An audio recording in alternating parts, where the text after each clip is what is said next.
दानियाल और जफर दोनों ही उदास थे। दानियाल माँ के बिस्तर पर और जफर दानियाल के बिस्तर पर लेटा हुआ था। दोनों ही छत को तक रहे थे। हादसा वक्त इसी तरह गुजर गया कि जफर ने दानियाल की तरफ करवट ली। भाईजान, इसकी आवाज़ किसी हद तक अब भी रुंधी हुई थी। दानियाल छत को तकता रहा। मैं आज भी अपने माजी से बेखबर हूँ। आपने एक बार कहा था कि माँ को एक बड़े सदमे से दो चार होना पड़ा। जवानी में तो उन्होंने किसी तरह वो सदमा बर्दाश्त कर लिया, लेकिन ज़्यादा उम्र हो जाने के बाद वो इस सदमे के बायस आए दिन किसी न किसी बीमारी में मुब्तला होती रहती थी। अब तो वो नहीं रही। अब तो बता दीजिए मुझे कि इन्हें क्या सदमा पहुँचता रहा था और कब पहुँचता रहा था। कुछ लम्हों खामोश रहने के बाद दानियाल बदस्तूर छत को तकते हुए बोला, इनके इस सदमे का सदमा मुझे भी हमेशा रहा। अच्छा होगा कि तुम पर वो सब कुछ ना गुजरे जो मुझ पर गुजर चुकी है। माँ के दुनिया से चले जाने का सदमा भी तो कुछ कम नहीं है कि मैं दूसरा सदमा बर्दाश्त न कर सकूं। आखिर आप भी तो बर्दाश्त करते रहे हैं। दानियाल ने अब इसे टालने की कोशिश की, लेकिन वो जफर के असरार में इसके आंसू भी शामिल होने लगे। तो दानियाल एक तवील सांस लेकर इस तरह उठा कि इसकी टांगें बिस्तर पर लटकी रही। इस तरह जफर भी उठ बैठा। अच्छा, दानियाल ने सोच में डूबे हुए लहजे में कहा, इतने बजिद हो रहे हो तो आज सब कुछ जान ही लो। अपने आंसू पूंछो, पहले बहुत ही रो चुके हो। आप भी तो रो चुके हैं। दानियाल चंद लम्हे खामोश रहने के बाद जफर की तरफ देखते हुए बोला, ये 16 साल पहले की बात है, बल्कि 32 साल समझो। इस वक्त माँ की शादी हुई थी। वो इस शख्स से शदीद मोहब्बत करने लगी थी और इनके वालिदैन को इनकी जिद के आगे हथियार डालने पड़े थे।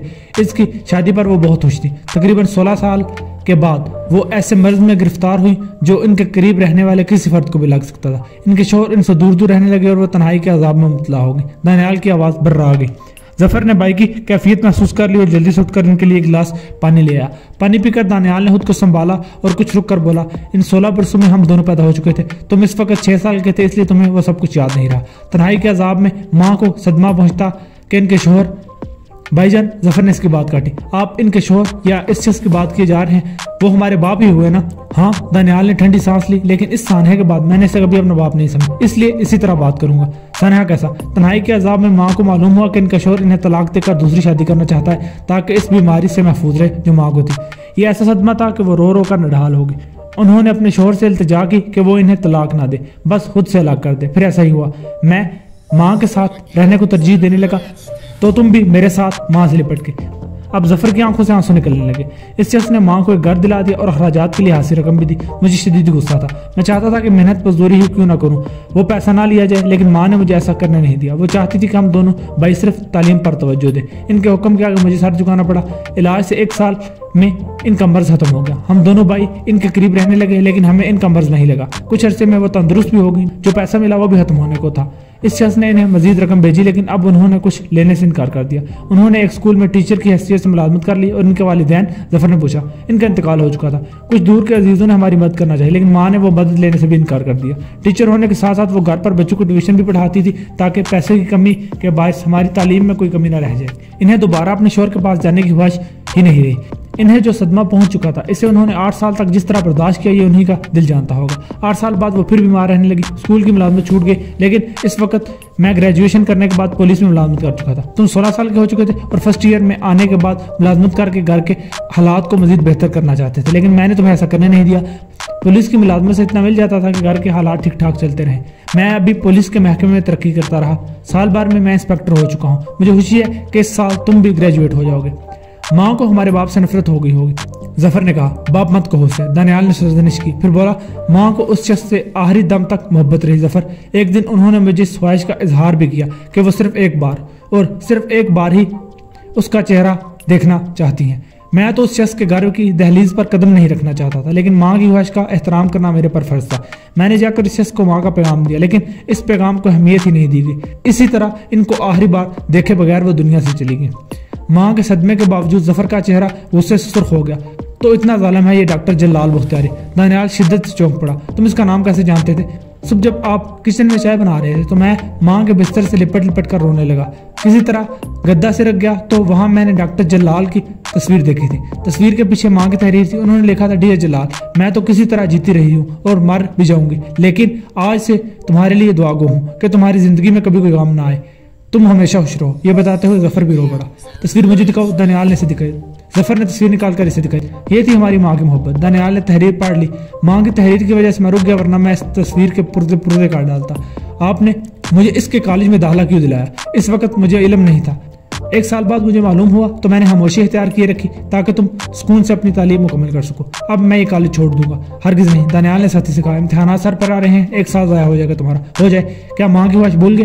तुम्हें जल्द ग्रेजुएट होकर माँ की कब्र पर जाकर इन्हें यह खबर सुनाना है। वो तो चली गई है, इनकी ख्वाहिश का एहतराम करना तुम्हारा फर्ज है। कल से कॉलेज जाना शुरू करो। इम्तिहानात सर पर हों तो तालीम में 3 दिन की कमी भी मानी रखती है। अभी दिल नहीं लगेगा पढ़ाई में, लग जाएगा। हर वक्त सोचते रहो कि माँ ने पढ़ने का हुक्म दिया था। आप भी तो ड्यूटी पर नहीं जा रहे, आपका दिल भी तो नहीं चाह रहा होगा। दिल की बात से ज्यादा मुझे माँ का ख्याल है कि इंसान को अपने फराइज से कोताही नहीं बरतनी चाहिए। मैं कल से ड्यूटी ज्वाइन कर लूंगा। आज डीएसपी साहब का फोन आया था, बहुत हमदर्द इंसान है। कह रहे थे कि 1 माह की छुट्टी ले लो, लेकिन मैंने इन्हें बता दिया है कि मैं कल से ड्यूटी पर आऊंगा। मैंने सुबह की ड्यूटी को तरजीह दी है। अब दानियाल ने ठंडी सांस ली। डॉक्टर जलाल मेरे साथ ज्यादती कर रहा है और मेरे एक दोस्त शफीक के साथ भी। हम दोनों को ही इस मरतबा स्कॉलरशिप मिलना चाहिए था, लेकिन शफीक को मालूम हुआ है कि डॉक्टर जलाल किसी और की दोस्ती निभाने वाला है। वो इसके दोनों लड़कों को स्कॉलरशिप दिलवाएगा। शफीक तो सुना है बहुत गुस्से में है। तुम गुस्से में मत आओ, तालीम पर तवज्जो दो। स्कॉलरशिप जिसको भी मिलना है मिल जाने दो, इसकी तरफ ध्यान मत दो। जफर चुप हो गया। दूसरे दिन कॉलेज में गुलनार चौंकी। कहाँ गायब रहे भाई? इसने जफर से कहा। फोन भी बंद रखा हुआ था। मेरी माँ का इंतकाल हो गया। ओह सैड, वेरी सैड। मैं क्या कहूँ कि जफर ने इसकी बात काट दी। शफीक और नाजिया कहाँ हैं? क्लासों में होंगे। मैं आज जरा देर से आई हूँ और तुम भी देर से आए हो, इसलिए आमना सामना हो गया। तो बस अब क्लास का रुख किया जाए। जफर शायद चाहता था कि माँ की मौत के बारे में ज्यादा बात ना हो, लेकिन ज्यादा बात तो होना ही थी। वक्फे में शफीक और नाजिया भी थे। गुलनार ने इन्हें जफर की ट्रेजेडी से आगाह कर दिया था। वो सभी जफर से इजहार हमदर्दी करने लगे। गुलनार ने शाजिया से कहा, जफर के साथ ये जो वाकया हो चुका है, लिहाजा तुम आज की पार्टी कैंसिल कर दो। कैसी पार्टी? जफर बोल पड़ा। गुलनार ने कहा, यूं समझो कि शाजिया एक नए दोस्त के एजाज में हम सबको पार्टी देने के लिए तैयार हो चुकी है। तुम करो पार्टी। जफर ने शाजिया से कहा, अब तुम नहीं होगे तो पार्टी में अरकान मुकम्मल कहाँ होंगे? शाजिया ने कहा, एक मेरे ना होने से क्या फर्क पड़ता है? बता दो चुकी हूँ, अरकान मुकम्मल नहीं होंगे। शाजिया ने कहा, क्या तुम पार्टी में शरीक हो सकते हो? अभी तो इस किस्म की बातों के लिए दिल आमादा नहीं होगा। जफर ने जवाब दिया, हाँ। शाजिया ने कुछ सोचते हुए कहा, माँ की मौत का रंज तो बहुत होता है। एक बात कहूँ? शफीक बोला। सब इस तरफ मुतवज्जे हो गए। शफीक ने अपनी बात मुकम्मल की। हम सब जफर की ट्रेजेडी के बारे में बातें करना बंद कर दे। जरूरी है कि इसका जहन दूसरी तरफ उलझाया जाए। गुलनार बोली, फिर तो जफर को पार्टी में शिरकत के लिए मजबूर किया जाना चाहिए। इस वक्त जफर के मोबाइल फोन पर दानियाल की कॉल आ गई। जी भाईजान। जफर ने कॉल रिसीव की। पढ़ाई में दिल लगा रहे हो ना? कोशिश कर रहा हूँ। यहाँ तो कुछ दोस्त किसी सिलसिले में एक पार्टी का एहतमाम कर रहे हैं। मेरा दिल नहीं चाह रहा कि किसी की पार्टी में जाओ। तुम्हें जाना है। दानियाल ने जोर देकर कहा, सभी मामलात में दिल लगाओगे तो तालीम में दिल लगाना और आसान हो जाएगा। आप चाहते हैं कि मैं जाऊँ पार्टी में? यही तो कह रहा हूँ। ठीक है, आपका हुक्म है तो चला जाऊंगा। जफर ने जवाब दिया। फिर शाजिया से बोला, किस वक्त पार्टी देने का प्रोग्राम है? जफर ने मोबाइल में कहा, आज ही शाम को पार्टी की बात हो रही है। अभी तो कॉलेज से घर आओगे, शाम को चले जाना। जो आपका हुक्म नहीं मशवरा है। तुम्हें अपना जहन बनाना होगा। बेहतर। दानियाल ने राब्ता मुनक़ता कर दिया। लो भाई, इसने सबसे कहा, मेरे बड़े भाई ने तो मुझे हुक्म दिया है कि मैं इस पार्टी में शिरकत करूं। मुनासिब बात है। गुलनार बोले, वो चाहते होंगे कि तुम्हारा ध्यान बटे और तुम पूरी तरह तालीम पर तवज्जो दे सको। हाँ। जफर ने ठंडी सांस ली। मेरी माँ की ख्वाहिश भी यही थी कि मैं जल्द से जल्द ग्रेजुएशन करूं। फिर ये तय पाया कि पार्टी कहाँ और किस वक्त होगी। इसके बाद सब ने अपनी अपनी क्लासों का रुख किया। यह अंदाजा कोई नहीं लगा रहा था कि इस दौरान जफर बार बार शाजिया की तरफ देखता था और हैजान में मुबतला था। इस पर यह बात आश्कार हो चुकी थी कि शाजिया इसकी बहन थी। इन दोनों की माएँ अलग थी, लेकिन बाप तो एक था। अपनी इस कैफियत का इजहार इसने दानियाल से भी किया, जो अपनी ड्यूटी पूरी करके घर आया था। इसने जफर की बातें सुनकर कहा, एहतियात बरतना, शाजिया पे जाहिर ना होने पाए कि तुम इसके भाई हो। कब तक भाईजान? हमेशा के लिए। दानियाल ने संजीदगी से कहा, खुद को बावर कराओ कि डॉक्टर जलाल से तुम्हारा कोई ताल्लुक नहीं है। जिसने हमारी माँ को बरसों दुखी रखा, इसके लिए मेरे दिल में कोई जगह नहीं है। जफर चुप हो गया, फिर अपने ही कमरे में जाकर लेट गया। खिड़की अब इसने बंद कर रखी थी। इसे माँ के सदमे के बावजूद इस बात से कुछ इत्मीनान हुआ कि बख्तावर का मामला इसके भाई से लेकर इंस्पेक्टर शाह को दे दिया गया है। अभी कॉलेज से आते हुए भी इसे मजीद इत्मीनान हुआ था कि अब पुलिस वहां नहीं आई थी। इसका मतलब था वहां से इन्हें कातिल के बारे में कोई सुराग नहीं मिला था। शाम को इसके पास गुलनार का फोन आया, 8:30 बजे होटल पहुंचना है। मैं 8 बजे तुम्हें लेने आ जाऊंगी। मैंने कॉलेज से तुम्हारा पता मालूम कर लिया है। अच्छा, जफर ने कहा। दूसरी तरफ से राब्ता मुनक़ता कर दिया गया। जफर को ये अच्छा लगा गुलनार से लेने आएगी। वो गुलनार को बहुत दिनों से चाहता था, लेकिन इजहार मोहब्बत करने की इसकी हिम्मत नहीं थी। वो गुलनार को गुलाब के फूल भी इस तरह दिया करता कि गुलनार समझ ना सके कि फूल देने वाला कौन है। वो 8 बजे से पहले ही तैयार होकर नीचे उतर आया ताकि गुलनार को इंतजार न करना पड़े। गुलनार वक्त पर आ गई। जफर इसके साथ रवाना हो गया। बहुत खूबसूरत लान है तुम्हारे अपार्टमेंट के हाथे में। गुलनार रास्ते में बोली, फूलों के पौधे भी हैं। मेरा जी चाहा है कि कार से उतरकर एक गुलाब तोड़ लूं। कोई मुझे पुरस्कार तरीके से गुलाब देता है, लेकिन इधर कई दिन से ऐसा नहीं हुआ। तुम भी कई दिन से कॉलेज नहीं आए हो। मेरे कॉलेज ना आने का जिक्र क्यों लेकर बैठ गए? गुलाब की बात करते करते जफर का दिल अचानक धड़क उठा। मुझे लगता है कि इन दोनों बातों में कोई ताल्लुक जरूर है। इनमें भला क्या ताल्लुक होगा? जफर भी अब खुलने से घबरा रहा था। यही तो सोच रही हूँ। वो फूल वाला जरूर मुझे पसंद करता है, बस साफ साफ बात नहीं की इसने मुझसे। तुम चाहती हो कि ऐसा हो? हाँ, शाजिया ने कहा। मैं अब कॉलेज आ गया हूँ, मतलब ये क्या आने लगा हूँ। किसी वक्त पता लगाऊंगा इसका। इस वक्त शायद गुलनार झंझला गई हो कि इतनी बात होने के बावजूद जफर ने इतराफ़े गुलाब नहीं किया। गुलनार बड़ी हद तक बावर कर चुकी थी कि वो हरकत करने वाला जफर ही हो सकता है, लेकिन इसने फिलहाल इस मामले में आगे बात नहीं की। वो होटल पहुंच गए। इस वक्त तक शफीक नहीं आया। शाजिया और हैदर मौजूद थे। शाजिया को तो होना ही चाहिए क्योंकि वो मेजबान थी। जफर और हैदर का तारुफ कराया गया तो शफीक भी आ गया। जब खाने का दौर चला तो बातें भी होने लगी। तुमको मालूम नहीं होगा जफर, गुलनार बोली, शफीक की तो सर से कुछ झड़प भी हो चुकी है। सर? इसकी मुराद डॉक्टर जलाल से थी।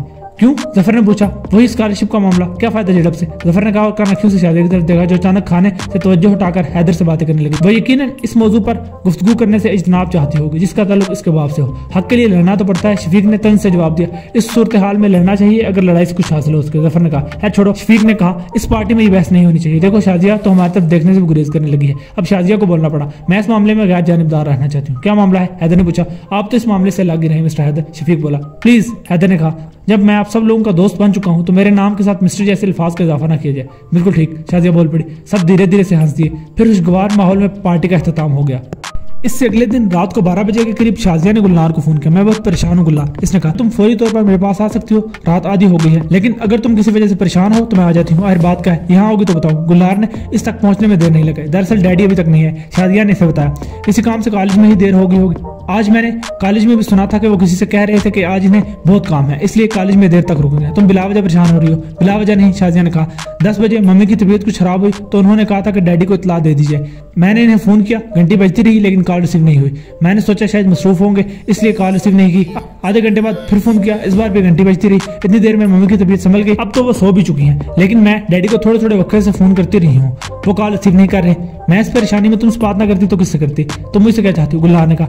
मैं इतने आसाबी दबाव में आ गई हूँ कि ड्राइव नहीं कर सकती। कॉलेज जाकर देखना चाहती हूँ कि उन्हें ऐसी क्या मसरूफियात हैं। मुझे अपनी कार में ले चलो। मुझे क्या एतराज हो सकता है? चलो। शाजिया फौरन खड़ी हो गई। रवानगी हुई। सड़कें इस वक्त बड़ी हद तक सुनसान थी। गुलनार ने रफ्तार तेज रखी। जब इसकी कार कॉलेज के हाथे में दाखिल हुई तो बोली, इस वक्त तो फाटक बंद होना चाहिए था। डैडी की कार भी मौजूद है। शाजिया ने तेजी से कहा, मैंने पहले ही कहा था कि वो कॉलेज में होंगे, बहुत मसरूफ होंगे, तुम डांट सुनोगे उनसे। गुलनार ने कार रोकते हुए कहा, अरे मैं तो लड़ पड़ूंगी इनसे इस वक्त। शाजिया ने कार का दरवाजा खोलते हुए कहा, इन्हें मम्मी को या मुझे फोन पर बता तो देना चाहिए था। सीढ़ियां तय करते हुए गुलनार ने कहा, बाज़ औक़ात ऐसी मसरूफियात हो जाती हैं कि इंसान को दूसरी बातों की तरफ ध्यान ही नहीं रहता। अब इन दोनों के कदम डॉक्टर जलाल के कमरे की तरफ बढ़ रहे थे। शायद चपरासी को भी उन्होंने नहीं रोका था। गुलनार ने दूर से हाली स्टूल को देखकर कहा, हो सकता है किसी काम से भेजा हो या वो शायद टॉयलेट गया हो। वो दरवाजे पर पहुंचकर रुक गई जो थोड़ा सा खुला हुआ था। अरे, गुलनार धीमी सी आवाज में बोली, दरवाजा भी पूरी तरह बंद नहीं। शाजिया दरवाजा खोलती हुई इतनी तेजी से अंदर दाखिल हुई कि गुलनार इसके एक कदम पीछे रह गई। डैडी? शाजिया पागलों की तरह चीख पड़ी। फिर गुलनार ने भी डॉक्टर जलाल की लाश देख ली जो चित पड़ी हुई थी और उनके सीने पर कई जगह जख्म थे। इनके करीब ही खून आलूदा छुरी पड़ी हुई थी। इनका खून 3 तरफ बहा था। गुलनार भी लाश देखकर हवास बहता हो गई। फिर भी इसे ख्याल रहा कि शाजिया चकरा कर गिर रही है। गुलनार ने किसी तरह से संभाला ताकि वो फर्श पर कटे हुए शहतीर की तरह न गिर पड़े। मोबाइल की घंटी ने दानियाल को जगाया। स्क्रीन पर वो डीएसपी का नाम देखकर बौखलाया हुआ सा उठ गया। इसने घड़ी देख ली जो 1 बजा चुकी थी। सर, दानियाल ने मोबाइल फोन में कहा, तुम डॉक्टर जलाल की कॉलेज से वाकिफ हो? डीएसपी ने पूछा। मेरा छोटा भाई वहीं पढ़ता है सर। तुम फौरन वहां पहुंचो। मैंने इंस्पेक्टर शाह को भेज दिया है, लेकिन तुम सीनियर हो, इस वक्त तुम्हें वहां होना चाहिए। एक बड़े आदमी का मामला है। डॉक्टर जलाल को कत्ल कर दिया गया है। क्या? दानियाल बिस्तर से खड़ा हो गया। हाँ, डीएसपी ने कहा। इनकी बेटी और इसकी सहेली गुलनार ने लाश देखकर पुलिस स्टेशन फोन किया। पुलिस वहां पहुंच चुकी है। मुझे अपने घर पर इत्तला मिली है। इंस्पेक्टर शाद के बाद मैंने तुम्हें फोन किया है। मैं पहुंचता हूं सर। दानियाल ने यह कहकर राब्ता मुनक़ता कर दिया। वर्दी इसने बहुत जल्दी में पहनी, फिर एक चिट पर लिखकर तपाई पर रख दिया, जफर मैं एक जरूरी काम से जा रहा हूँ, मुझे गायब देकर परेशान हो जाना। इसने मुनासिब नहीं समझा कि जफर के कमरे में जाकर इसे जगाता। चिट रख कर वो अपार्टमेंट से निकल गया। जब कॉलेज पहुंचा तो वहां इंस्पेक्टर शाद हासी कार्रवाई कर चुका था। डॉक्टर जलाल के लिबास की तलाशी ली जा चुकी थी। लाश के गिर्द धागा बनाया गया था। फोटोग्राफर अपना काम मुकम्मल कर चुके थे। फिंगरप्रिंट्स के अमले का काम आखिरी मराहल में था। वहां 2 लेडी कांस्टेबल भी थे। इन्हें बुलाने की जरूरत क्यों पड़ी? दानियाल ने शाद से पूछा। अंदेशा है मुझे कि डॉक्टर जलाल की अहलिया आ गई तो इन्हें कमरे में दाखिल होने से रोकना मर्दों के लिए मुश्किल हो जाएगा, लेकिन अभी मालूम हुआ कि वो सो रही है और इस सानहे से बेखबर है। इनकी बेटी भी तो आ सकती है। शाजिया नाम है उनका। शाद ने जवाब दिया। लाश सबसे पहले उसने और उसके एक दोस्त गुलनार ने देखी है। शाजिया तो बेहोश हो गई लाश देखकर। गुलनार ने किसी तरह से संभाला। पुलिस तो यहाँ फौरन पहुंच गई। गुलनार पहले ही इसे अपनी कार में लेकर अस्पताल रवाना होगी। मालूम हुआ शाजिया की हालत अब कैसी है, वो होश में आ चुकी है। यहाँ आने के लिए मचल रही थी। इसे संभालना हासा मुश्किल होता, इसलिए मैंने फोन कर डॉक्टर से कह दिया कि शाजिया को भी अस्पताल से रुखसत ना करे। लाश किस वक्त दरियाफ्त की गई? शाद ने वो वक्त बताया जब गुलनार ने पुलिस स्टेशन फोन किया था। यहाँ से कोई खास चीज मिली है? डॉक्टर जलाल का मोबाइल एक तरफ फर्श पर पड़ा था, वो मैंने अपने कब्जे में कर लिया। और कोई खास बात अभी तक कुछ नहीं मिला। कदमों के निशानात मिले हैं, जिनमें से एक डॉक्टर जलाल के जूतों के हैं और दूसरे इस कातिल के ही होंगे। निशानात मध्यम भी हैं। फर्श साफ सुथरा है, निशानात मध्यम ही होंगे, दानियाल ने कहा। फिर पूछा, इतनी रात के डॉक्टर जलाल यहाँ क्यों थे और दोनों लड़कियां इस वक्त यहाँ क्यों आई थी? अभी गुलनार से पूछताछ करने का मौका नहीं मिला। वो अस्पताल में शाजिया के साथ है। मैंने इससे फोन पर कहा कि यहाँ इसकी जरूरत है, इससे पूछताछ करके ही कुछ मालूमात हासिल होंगी। गुलनार ने कहा कि वो शाजिया को अस्पताल में तनहा नहीं छोड़ सकती, इसलिए इसने अपने एक दोस्त को बुलाया है। वो अस्पताल पहुंचे तो वो यहाँ आएंगी। कॉलेज के कुछ तलबा भी देखे मैंने, जो गैलरी में इधर उधर खड़े धीमी आवाजों से बातें कर रहे थे। वो इतनी रात को कैसे आ गए? वो रात को देर तक टीवी देखने का दी है। उन्होंने टीवी से खबर सुनी। दानियाल चौंका, टीवी पर इतनी जल्दी खबर आ गई? अक्सर आ जाती है। दानियाल ने सर हिलाया। पुलिस स्टेशन से खबर मिली होगी ने, गालिबन। अब लाश को पोस्टमार्टम के लिए भेज दो। जी बिल्कुल। शाद ने एम्बुलेंस वालों से राब्ते के लिए अपना मोबाइल फोन संभाल लिया। मैं जरा इन लड़कों से बातें करता हूँ जो गैलरी में जमा है, दानियाल ने इनसे कहा और कमरे से निकलकर गैलरी में पहुंच गया। तुम लोगों में से कोई बता सकता है कि डॉक्टर जलाल इतनी रात को यहाँ क्यों थे? दानियाल की आवाज बुलंद थी। एक लड़के ने जवाब दिया, कभी कभी वो यहाँ रात को रुकते हैं क्योंकि वो डॉक्टर भी हैं, इसलिए अपने मरीजों का अहवाल पूछते थे जो अपने घरों पर होते हैं। इसलिए वो अमूमन 9 बजे आते हैं और 11 बजे तक चले जाते हैं। इतनी रात शायद नहीं रुकते। इनकी किससे दुश्मनी थी? सब लड़कों ने एक दूसरे की तरफ देखा। फिर एक लड़के ने जवाब दिया, अगर इनकी किसी से दुश्मनी होगी तो हमें इसका इल्म नहीं। एक और लड़का बोल उठा, 2 दिन पहले हमारे एक साथी ने, मेरा मतलब है इसी कॉलेज के एक लड़के ने इनसे कुछ बदतमीजी की थी। क्या बदतमीजी की थी? बस इतना मालूम हुआ है कि कमरे में कुछ तलखलामी हुई, शायद स्कॉलरशिप का मामला था, इससे ज्यादा कुछ नहीं। स्कॉलरशिप का मामला क्या हो सकता है? हमारे साथी का ख्याल है कि स्कॉलरशिप इसे मिलना चाहिए। इससे किसी तरह मालूम हुआ कि स्कॉलरशिप किसी और को दिया जाने वाला है। ये समझने वाले इस लड़के का नाम दानियाल के जहन में अपने भाई जफर का ख्याल है। शफीक जवाब आया। दानियाल को कुछ इत्मीनान सा हो गया। और तुम्हारा नाम? दानियाल ने पूछा। मुख्तार। दानियाल ने देखा डॉक्टर जलाल की लाश स्ट्रेचर पर ले जाई जा रही थी। दानियाल ने लड़कों से कहा, लाश पोस्टमार्टम के लिए ले जाई जा रही है, इसके बाद तुम लोग शायद यहाँ ना रुको। कॉलेज का वक्त शुरू होने में अभी कुछ देर है, तुम लोग जा सकते हो, लेकिन तुम रुक जाना। आखिरी जुमला दानियाल ने मुख्तार से कहा। तुमसे कुछ और पूछगिछ भी की जा सकती है। मैं रुक जाऊंगा सर। दानियाल ने वापस मुड़कर जाना चाहा तो एक लड़का पूछ बैठा, कातिल का कुछ सुराग मिला सर? अभी नहीं। जवाब देकर दानियाल वापसी उसी कमरे में पहुंच गया जहां वारदात हुई थी। अब मैं इस कमरे को बंद करवा रहा हूँ। शाद ने कहा, हम कहीं और, मेरा मतलब है किसी और कमरे में बैठकर बात करेंगे। गुलनार का फोन आया है, वो भी आ रही है। इसने अस्पताल से 2 और दोस्तों को बुला लिया है जो शाजिया के पास रुके। ठीक है, दानियाल ने कहा, हम नए प्रिंसिपल के कमरे में बैठ सकते हैं। मैंने एक कमरे के दरवाजे पर इसके नाम की तख्ती लगी देखी, कोई इमदाद अहमद है। इसका फोन नंबर मिल जाए तो उसे भी बुलाया जा सकता है। शाद ने कमरा बंद कराया। जो सब इंस्पेक्टर आया था इसे हिदायत दी कि इन लड़कों से मालूमात हासिल करने की कोशिश करे जो भी गैलरी में मौजूद थे। 2 कांस्टेबलों को जीने के पास खड़ा कर दिया। डॉक्टर जलाल इस वक्त यहाँ अपने मरीजों से बातचीत क्या करता, इसके कवायद मालूम करता होगा, कुछ दवाओं में तब्दीली करता होगा, नई दवाओं के नाम व्हाट्सएप कर देता होगा। शाद ने दानियाल की बात काटी। ये मालूमात गैलरी में खड़े लड़कों से हासिल की होगा। हाँ, दानियाल ने कहा, अब देखना यह है कि आखिरी मरतबा इसने किससे बात की थी। वो फोन पर ही बात करता होगा और इसका फोन मेरे पास है। शाद ने मोबाइल निकाला। इस वक्त दानियाल के फोन पर कॉल आ गई। इसने कॉल रिसीव की। हेलो भैया, वो शाजिया की रूहानी आवाज थी। दानियाल ने तवील सांस ली। हाँ बोल रहा हूँ। अब मेरे सर पर हाथ रखने वाला कोई नहीं है, मैं हूं ना भैया। शाजिया रो पड़ी। शाद मोबाइल फोन हाथ में लिए दानियाल की तरफ देखता रहा। रो नहीं, दानियाल ने कहा, खुद को संभालो। डैडी को किसने कत्ल किया है? शाजिया रोती रही। अभी तो नहीं मालूम, लेकिन मालूम हो जाएगा। मैं कॉलेज जाना चाहती हूँ। मैं अब ठीक हूँ। मुझे अस्पताल में हाँ रोका जा रहा है। अभी डॉक्टर से बात करके कह दिया जाएगा कि तुम्हें अस्पताल में ना रोका जाए। दानियाल ने जवाब देते हुए शाद को इशारा किया। शाद ने अपना मोबाइल फोन निकाल लिया। दानियाल का इशारा समझकर वो डॉक्टर से ही बात करना चाह रहा था। मैं कॉलेज जाना चाहती हूँ। क्या करोगी यहाँ आकर? घर चली जाओ, तुम्हारे साथ कौन है? इस वक्त एक कांस्टेबल ने कमरे में आकर बताया, गुलनार आ गई है, आने दो यहाँ। दानियाल ने माउथपीस पर हाथ रखकर कहा। इस वक्त शाजिया बता रही थी, गुलनार ने फोन किया था, मेरा एक दोस्त हैदर और कॉलेज की एक साथी शाहिदा है। शाद ने बात करके फोन बंद कर दिया। तुमने हैदर के नाम के साथ कॉलेज का हवाला नहीं दिया। जो लड़की इस वक्त कमरे में दाखिल हुई, इसका चेहरा सुता हुआ था, वो गुलनार ही हो सकती थी। दानियाल से पहली मर्तबा देख रहा था। शाद ने इसे बैठने का इशारा किया। शाजिया फोन पर दानियाल को बता रही थी, कॉलेज से हैदर का ताल्लुक नहीं। अच्छा, तुम शाहिदा के साथ अपने घर चली जाओ। हैदर को घर नहीं ले जाना। रात के वक्त किसी बॉयफ्रेंड को घर ले जाना किसी लड़की के लिए मुनासिब नहीं समझता मैं। कॉलेज आने की जरूरत नहीं। अपनी मम्मी को इस हादसे के बारे में अभी कुछ नहीं बताना। मुझे मालूम हुआ है कि वो सो रही हैं। मेरा दिल घबराएगा भैया। मैंने कहा ना, खुद को संभालो। मैं यहाँ से फारिग हो जाता हूँ तो आता हूँ तुम्हारे पास। आप घर आएंगे? आप? शाजिया की आवाज़ कांप गई। हाँ, मेरा इख्तिलाफ डॉक्टर साहब से था, अब वो नहीं रहे। मैं मादी की तलियां बोल रहा हूँ। मैं आऊँगा तुम्हारे घर। तुम मेरे सीने लगना चाहती थी ना? दानियाल ने खुद को बड़ी मुश्किल से संभाला। इस वक्त वो शाजिया से बात करते हुए जज्बाती हो गया। मेरे अच्छे भैया। शाजिया और ज्यादा शिद्दत से रोने लगी। दानियाल ने राब्ता मुनक़ता कर दिया। शाजिया को इस वक्त रोने से रोकने की कोशिश बेकार होती। दानियाल भी जज्बाती हो गया। ये गुलनार है। शाद ने दानियाल से कहा। मैं समझ गया, दानियाल ने कहा। फिर गुलनार से बोला, तुम इस वक्त शाजिया के साथ यहाँ क्यों आई? गुलनार ने बता दिया कि इसके आने का सबब क्या था। दानियाल ने फौरन शाद से कहा, डॉक्टर साहब के फोन की पोजीशन क्या है? मैं समझा नहीं। अपने मोबाइल से इनका नंबर मिलाकर देखो, घंटी बजती है या नहीं। मुझे इनका नंबर मालूम नहीं, मैं जानती हूँ इनका नंबर। गुलनार बोल पड़ी। इसने नंबर बता दिया। शाद ने वो नंबर अपने मोबाइल फोन से मिलाया। डॉक्टर जलाल के फोन की घंटी बजने लगी। ठीक है, बंद कर दो। दानियाल ने कहा, इसका मतलब है कि जब शाजिया ने फोन कर रही थी, डॉक्टर साहब को कत्ल किया जा चुका था। शाजिया ने पहली बार शायद 10 बजे फोन किया था।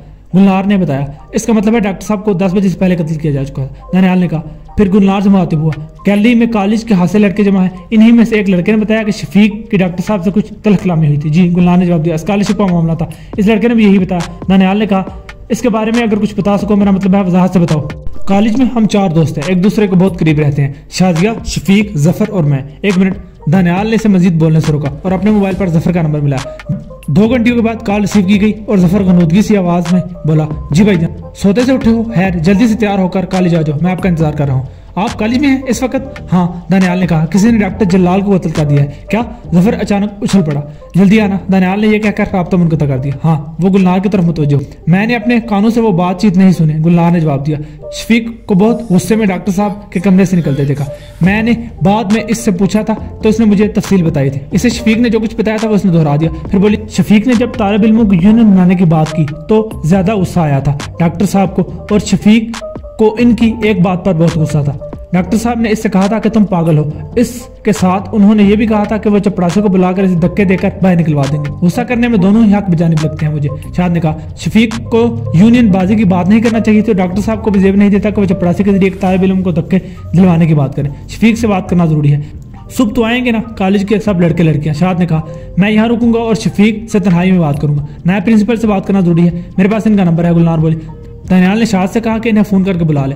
शाद ने मोबाइल फोन संभाल लिया। गुलनार बोली, अगर मुझसे कुछ और नहीं पूछना तो मैं चली जाऊँ, मैं शादिया के पास जाना चाहती हूँ। ठीक है, तुम जाओ, दानियाल ने कहा। अगर कोई ख्याल आया तो बाद में पूछ लिया जाएगा। गुलनार के जाने के बाद शाद ने कहा, इमदाद अहमद निस्फ घंटे में यहाँ पहुंच सकेगा, वो बहुत दूर रहता है, इंतजार करना पड़ेगा उसका। तुम डॉक्टर साहब के फोन में देखो कि उन्होंने आखिरी बार किससे बात की थी। शाद ने डॉक्टर जलाल का मोबाइल फोन संभाला ही था कि जफर आ गया। ये कैसे हो गया भाईजान? इसने आते ही पूछा। इन पर छुरी के पेट दर पे वार की गई है। इस तरह कतई से जाहिर होता है कि इंतकामी कार्रवाई है।